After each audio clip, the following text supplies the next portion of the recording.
Hi guys, I'm Lori Vitale, and on this episode of Lori in the Kitchen, I am so excited to share with you a traditional Italian cookie that they're called Rococo, which is what we're making, and it's basically like a spiced almond cookie that it is just as traditional as it gets for Christmas in Naples anyway. We usually always have, you can always count on these four desserts to be on every single Christmas table: Rococo, mostaccioli, strufoli, and panettone. And today we're making Rococo. I've already made strufoli and I've already made panettone on my channel, so if you haven't checked out those recipes, you need to. And then I'm going to show you how to make mostaccioli as well in another video, because why not?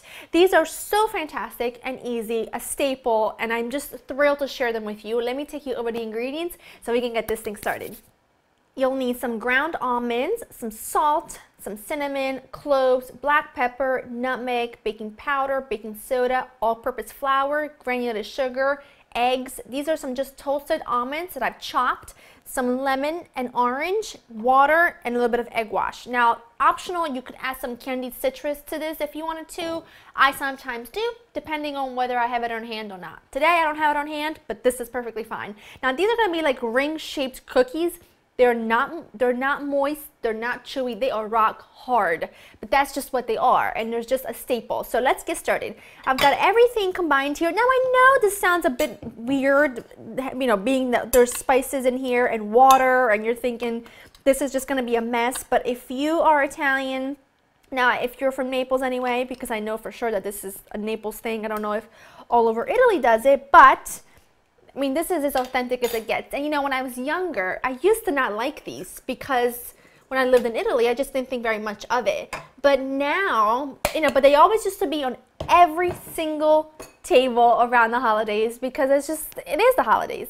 But now it just makes my Christmas making them, because it just reminds me of so many wonderful memories I had growing up, and I just couldn't imagine not having them on the Christmas table. And my dad looks forward to them every year because they're kind of hard to get here, store-bought, so I always make them by hand. But anyway, I'm going to just mix these together really quickly, and in the meantime, what I'm going to do is I am going to zest an entire orange and an entire lemon. So got my grater here. I've got a coarse grater because I like little bits of texture in there, but you could use a fine one.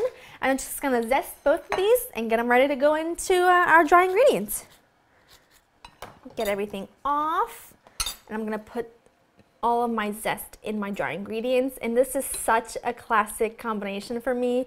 Like, I remember when I was little, my nonna would say, "Laura, go get the noce moscato," which is nutmeg. Go get the cannella, which is cinnamon. And then traditionally, you don't use black pepper in this recipe, you use white pepper. But since you know me, I hardly ever have it on hand, so I just use black pepper and it works wonders. I'm going to go ahead and add a couple of eggs. And by the way, at this point, you want to make sure your oven's preheated to 350 and you have some baking sheets ready with parchment. I've also added my chopped up toasted almonds. Now what you're going to do is you are going to mix this. Keep your eye on it, and you're going to drizzle a little bit of water at a time until you have a nice firm dough, because you're going to need to roll these into little little ropes. So you don't want to add too much water that it becomes too liquidy, but you don't want to add too little that you won't have a dough that sticks together. So just do this little by little and you should be in good hands. Just flouring my surface well. I only ended up using about a quarter cup of water. I always like to write a half a cup of water in my measurements, because sometimes it can take a quarter cup, sometimes I'll take a half a cup, and sometimes I'll take a third of a cup. So that's why I always say start a little bit at a time, because what you don't want to do is add more flour. Because if you were to add more dry ingredients, you know, the spices and everything are just measured out so perfectly as is, and you also don't want to end up with a tough cookie. That was funny, right? So it's better to go with a little bit of water at a time. That way you get the perfect texture. So get that all out of there. I floured my surface well, and I'm just going to take all my cookie dough. It smells phenomenal, and I'm going to get it out of here. I'm actually just going to grab my little plastic dough scraper because this works so well. There you go. I want to get every little bit out of there. My dad's coming over tomorrow, and I'm going to give him these, and he is going to be one happy camper. Okay, let's scrape this off. It's really sticky, but that's just That's just the way it is, my friend. And then I like to flour the top and my finger to get it off of there. And then just pull this together into a ball. I'm like flying, I got flying cookie dough all over the place today, but you can tell that I'm excited because it is just the most wonderful time of year, and I just love making traditional things that we grew up eating just to make my family feel like they're a little bit closer to us than they really are. So, okay, that looks perfect. So now what I'm going to do, I'm going to set this aside. I'm going to grab one of my baking sheets that I lined with parchment paper. I'm going to set that aside over there. And then all you do is you cut a little piece. What is this? Like the size of a golf ball, right? That looks about right to me. And then you just roll it out to like a 7-inch little rope, and then you pinch the ends together and you put that onto your parchment lined baking sheet. Now don't worry if you don't do this perfectly because they're meant to be rustic. Trust me, these are going to be like flattened donut looking things. They're not going to be real puffy, but that's just the way they are meant to, you know, they're meant to look. So like so, pinch onto the baking sheet. And these are not going to expand a whole lot, so you don't have to worry about that. And these are a cookie that my mother loves because she loves really hard cookies. And these are fantastic dipped in tea or espresso or a little bit of amaretto. Delicious. Don't ask me how I know that. Just gonna do this last one because I want to save the rest of that dough to make some fresh ones for Christmas.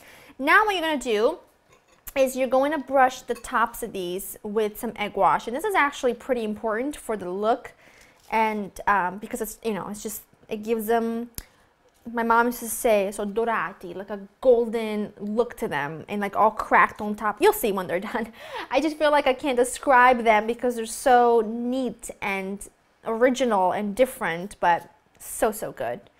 I'm just gonna brush the tops with some egg wash, and now these are gonna go into your preheated oven at 350 for about 15 minutes or so, or until they're deeply golden brown.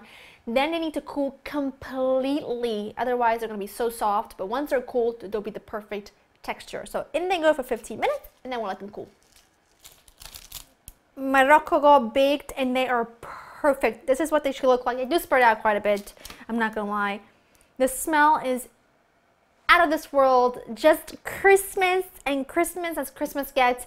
These actually baked for about 18 minutes. You just want to keep an eye on them. You're looking for them to be golden brown, and these have cooled quite a bit, so they are, listen, they're still a tiny bit chewy because they're still warm, but for the most part, these are going to be real crunchy.